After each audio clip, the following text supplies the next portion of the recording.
2024. Sebelum memulainya, kami terlebih dahulu memperkenalkan diri untuk anggota kelompok saya sendiri. Yang pertama ada Latifah dengan duduk NIM 06, kemudian ada Suhaida terhubung melalui NIM, ujung NIM-nya 09, dan saya sendiri My Prince Huta Barat ujung NIM 25, dan Rohandi dengan ujung NIM 29. Nah, langsung saja kita mulai presentasinya. Untuk pemateri pertama saya persilahkan kepada Latifah. Terima kasih kepada moderator yang telah mempersilahkan saya untuk menjelaskan materi yang pertama, yaitu tentang pengertian isu politik. Isu politik merupakan permasalahan politik yang sangat diperbincangkan di dalam masyarakat, baik yang sudah terjadi maupun yang belum terjadi saat ini. Nah, isu politik itu meliputi isu umur atau desus-desus. Adalah suatu konferensi atas beberapa tindakan yang dilakukan oleh satu atau beberapa pihak yang dapat menghasilkan negosiasi dan penyesuaian di sektor sosial, kasus pengadilan sipil atau kriminal, atau dapat menjadi masalah kebijakan publik, yaitu melalui tindakan legislatif atau perundangan. Menurut Prof. Nuradi menyebutkan kluster isu politik dan keamanan yang ada di Indonesia yaitu RUU Pemilu, kebebasan sipil, cyber dan digitalisasi, keamanan dan petugas keamanan politik, identitas politik. Nah, di sini ada pemilu dan pemilu serentak. Nah, di mana pemilu itu adalah sarana pelaksanaan kedaulatan rakyat yang dilaksanakan secara langsung, umum, bebas, rahasia, jujur dan adil dalam negara kesatuan Indonesia berdasarkan Pancasila dan Undang-Undang Dasar Republik Indonesia 1945. Sedangkan pemilu serentak adalah pemilu legislatif, presiden dilaksanakan secara serentak. Pemilu serentak sudah pernah terjadi pada tahun 2019 yang lalu. Untuk pemilu serentak yang akan kami bahas ini adalah pemilu yang akan dilaksanakan pada bulan Februari 2024 atau tahun yang akan datang. Pemilu serentak ini berbeda karena pemilu serentak ini hanya untuk presiden saja, atau presiden dan wakil presiden saja. Namun juga diikuti dengan pilkada, pemilihan kepala daerah. Nah, di sini ada dampak solusi pemilu serentak. Apa saja dampak yang akan terjadi dengan terselenggaranya pemilu serentak? Yaitu yang pertama ada politik money. Politik money yaitu penyelenggara pemilu dengan imbalan materi atau yang lainnya. Dapat dikatakan politik money atau money politik uang merupakan kegiatan yang mempengaruhi para pemilih guna menambah kos suara yang dilakukan dengan cara memberikan janji manis kepada para pemilih, serta juga ada yang memberikan imbalan berupa uang atau barang untuk meyakinkan kepada para pemilih untuk memilih kandidat yang melakukan money politik tersebut. Nah, ada pun cara untuk mencegah perbuatan money politik tersebut. Yang pertama yaitu memberikan sosialisasi kepada masyarakat tentang dampak buruk dari money politik yang dilakukan oknum yang melakukan kecurangan. Yang kedua, menegakkan hukum secara setegas-tegasnya agar para kandidat tidak melakukan sembarangan untuk melakukan money politik kepada masyarakat atau para pemilih. Sekian dari saya kembalikan kepada Oke, terima kasih kepada pemateri pertama. Selanjutnya kita lanjutkan kepada pemateri kedua. Dalam materi ini, pemateri kedua akan menjelaskan tentang bank. Nah, pemateri kedua adalah dari Suhaida karena dia sedang sakit, jadi secara online. Kita langsung aja masuk. Kepada saudari Suhaida, silahkan untuk melakukan presentasinya. Baiklah, sebelumnya Assalamualaikum warahmatullahi wabarakatuh. Waalaikumsalam warahmatullahi wabarakatuh. Sebelumnya terima kasih kepada moderator yang telah mempersilahkan saya. Nah, di sini saya akan melanjutkan materi yang kedua, yaitu tentang Black. Ini merupakan kampanye politik dalam rangka menjatuhkan politik. Nah, apakah campaign itu? Nah, secara Black adalah kampanye hitam yang beraksi kampanye dengan cara menjelek-jelekan lawan politik. Nah, kenapa kampanye kita dilarang? Karena bisa menyebabkan timbulnya fitnah terhadap orang lain yang belum tentu benar kenyataannya. Itulah yang dimaksud dengan baik. Lanjut, moderator. Nah, di sini bisa teman-teman lihat. Ini ada tips dan cara menghindari black campaign. Nah, bisa kalian lihat yang pertama-tama itu mencermati media.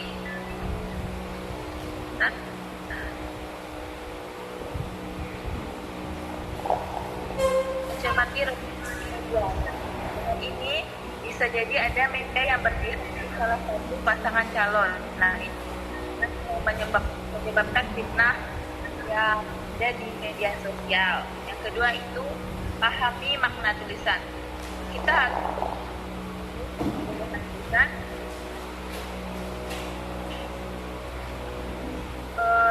slide-nya tertutup.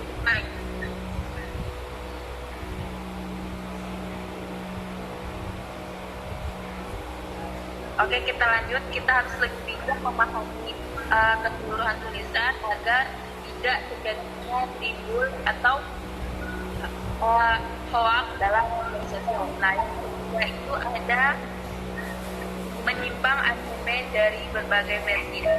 Sebelum mengambil kesimpulan, ada baiknya menyimpang argumen dari kedua belah pihak. Nah, sebelum kita mengambil kesimpulan atau keputusan, sebaiknya kita berpikir dulu, jangan juga gegabah mengambil kesimpulan, bertanya dulu kaitan dengan kepada kedua belah pihak. Terus yang keempat itu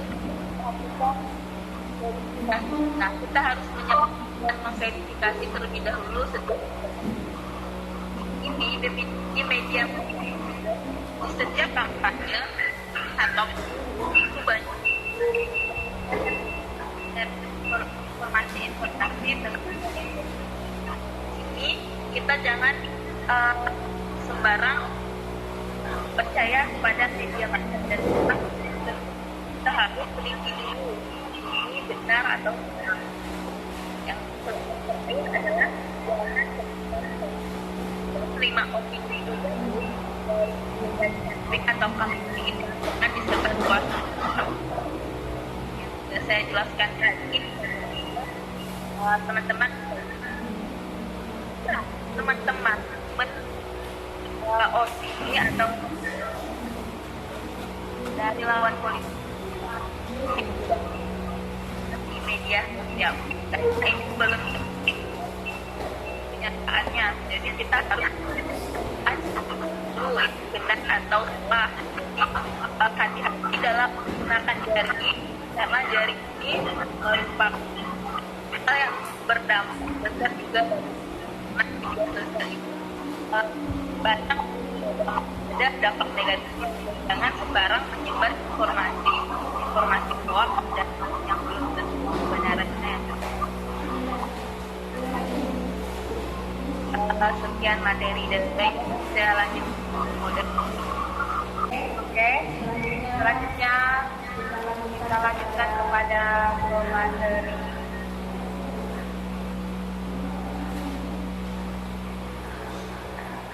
Pada pemateri ketiga, yaitu saudara Ramadi. Kepada saudara Ramadi, persilakan. Terima kasih kepada moderator. Materi selanjutnya yaitu pemberangkatan dalam pemilu. Ketua Bawaslu akan menghasilkan alokasi anggaran pemilu serentak tahun 2024 mencapai 119 triliun. Yang naik 61%. KPU juga mencatat terdapat 76 triliun biaya yang telah disepakati. Nah, hal ini dapat berimbas pada pengurangan kebutuhan logistik dan berujung pada efisiensi anggaran.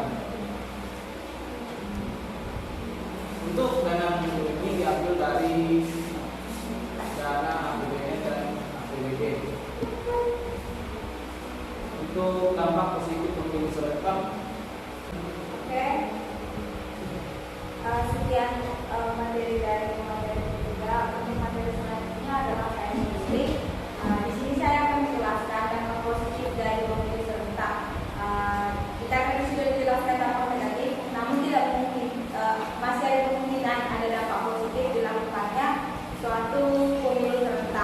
Yang pertama itu adalah pemilu nasional serentak bertujuan menciptakan hasil pemilu yang konkret.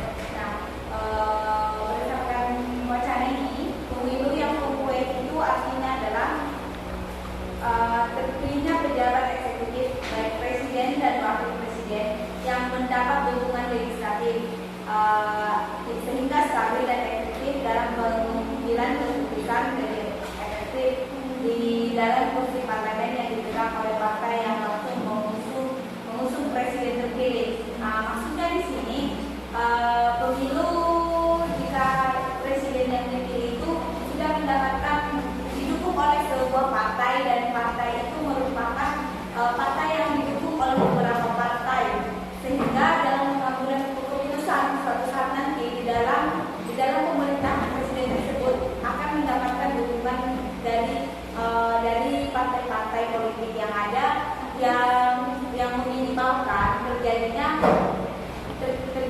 perbedaan pendapat atau konflik politik antar beberapa partai dan antara legislatif dengan eksekutif. Yang kedua itu pemilu nasional serentak mendorong terbentukannya koalisi berbasis kebijakan.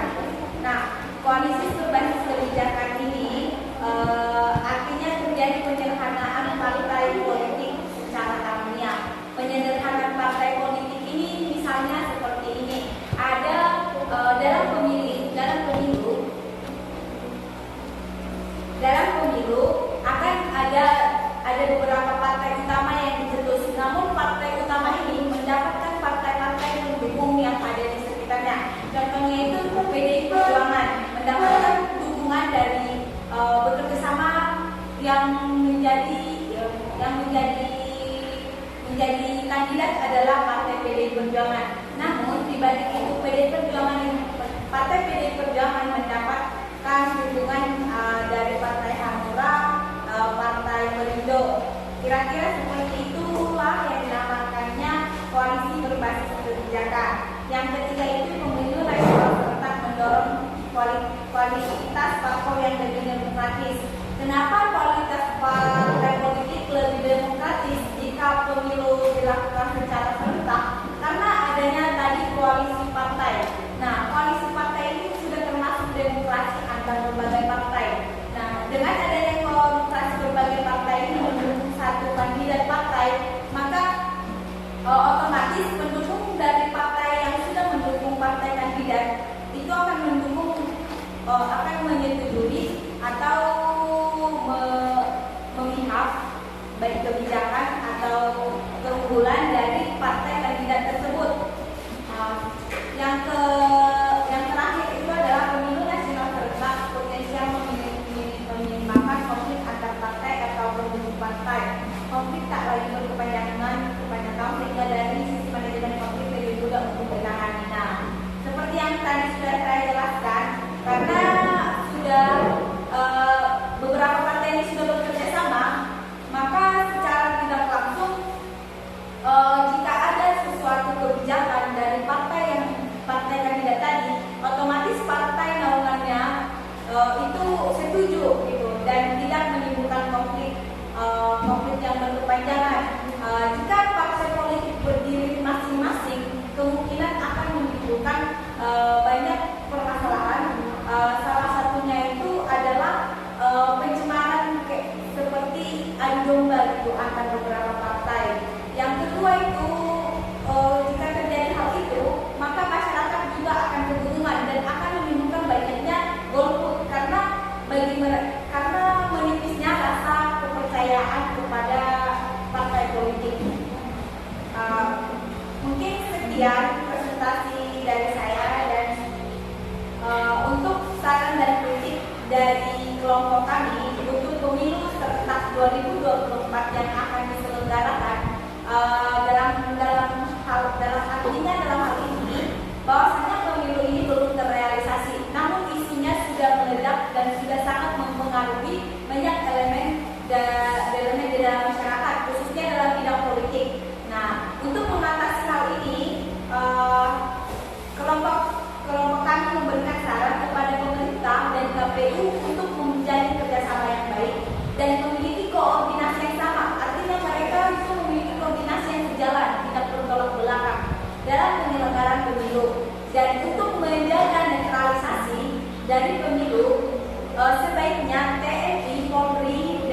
ASN negara itu juga berkoordinasi dan memiliki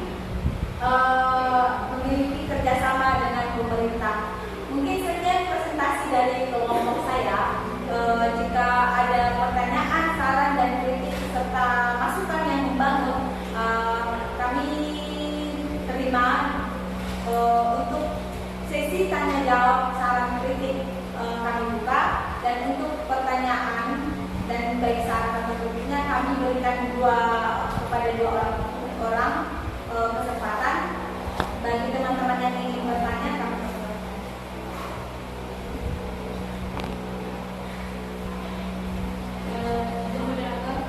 Saya Jika dari kelompok 4 ingin bertanya, Anda ada menjelaskan mengenai money politik yang menjadi isu saat adanya penyelenggaraan pemiluan. Nah, dari isu ini saya bisa melihat bahwa money politik ini dianggap musrah oleh masyarakat Indonesia, bahkan dinormalisasikan kan. Nah, bagaimana peran kita ini sebagai salah satu mahasiswa agar bisa menghentikan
pemilu serentak di tahun 2024 menjadi suatu pesta demokrasi yang paling besar yang pernah terjadi di Indonesia.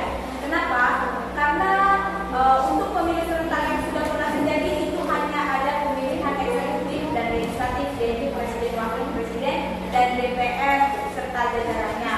Nah, untuk tahun ini pemilu serentak yang dilakukan itu diikuti dengan pemilihan kepala daerah. Nah, itu menjadi suatu, di sini kita membahas tentang pemimpin negara, daerah, dan juga legislatif atau aspirasi suara masyarakat itu. Jadi kemungkinan dengan adanya pemilu serentak ini akan memungkinkan terjadinya suatu bentrok-bentrok seperti permasalahan atau perbedaan pendapat, itu sudah pasti. Dan yang kedua itu sebenarnya adalah karena pemilu ini terlalu besar, selain dari biaya, kemungkinan juga akan membuat masyarakat seperti ada rasa jenuh atau rasa bosan dengan pemilu tersebut karena terlalu besar, terlalu banyak bau politiknya gitu, dan memungkinkan juga akan terjadinya banyak golput karena ada efek tadi. Yang kedua itu permasalahan politik juga akan terjadi karena dengan adanya pemilu ini kan otomatis partai-partai politik itu akan mengirimkan kandidatnya. Nah, jika partai politik tidak bisa berkoalisi atau ada bentrok, akan memunculkan konflik lain selain konflik politik, juga muncul konflik lain gitu. Contohnya itu karena ada perbedaan pendapat bisa juga seperti dulu pernah terjadi seperti pembunuhan dan seperti kekerasan kepada calon kandidat dan dijatuhkan atau mencari-cari kesalahan dari kandidat. Bahkan sekarang ini sudah terjadi gitu, seperti yang kita lihat. Itulah yang menjadi latar belakang atau motivasi kami ingin mengangkat isu politik ini. Yang kedua, yang berikutnya itu adalah kami juga di sini ingin menyarankan khususnya kepada teman-teman juga tentang masalah menjadi pemilu yang baik itu seperti apa gitu. Bagaimana tanggapan kita menghadapi pemilu di 2024 supaya kita sebagai mahasiswa itu menjadi, selain menjadi pemilu yang baik, kita juga menjadi warga negara yang baik. Mungkin sekian jawaban dari saya.